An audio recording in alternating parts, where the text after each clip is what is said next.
दोस्तों नमस्कार। आप सभी को मेरा क्या आप लोगों को यह जानकारी है कि पृथ्वी का पानी आसमान तक कैसे पहुंचता है और आसमान का पानी पुनः पृथ्वी पर कैसे आता है और बादल कैसे बनते हैं एवं पृथ्वी पर वर्षा कैसे होती है। इन सभी सवालों का जवाब है जल चक्र, जिसे इंग्लिश में वाटर साइकिल कहते हैं। तो आज हम लोग इस वीडियो में जल चक्र को समझने वाले हैं कि इसका अर्थ क्या होता है, जल चक्र का अर्थात वाटर साइकिल का, और इसके चरण कौन कौन से हैं। तो सबसे पहले हम अर्थ जानते हैं कि जल चक्र एक प्राकृतिक प्रक्रिया है जिसके अंतर्गत पृथ्वी पर मौजूद जल आसमान तक पहुंचता है और वही जल आसमान से पुनः पृथ्वी पर जब आता है तो इस पूरी प्रक्रिया को जल चक्र कहते हैं, अर्थात जल का चक्र कहते हैं, वाटर साइकिल कहते हैं। समझ में आ गया। अब इसके बाद हम जानते हैं इसके चरण कौन कौन से हैं। इसके 4 चरण हैं। पहला चरण है वाष्पीकरण।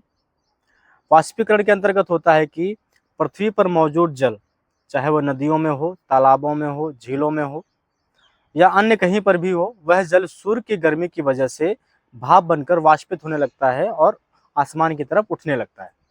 इस प्रक्रिया को कहते हैं वाष्पीकरण। दूसरा चरण है संघनन। संघनन का अर्थ ये होता है जब आसमान में जो भाप बनकर जल उठता है, वह जब आसमान में हवा से उसका मिलाप होता है तो छोटे छोटे जल कणों में इकट्ठा हो जाता है। इस प्रक्रिया को कहते हैं संघनन।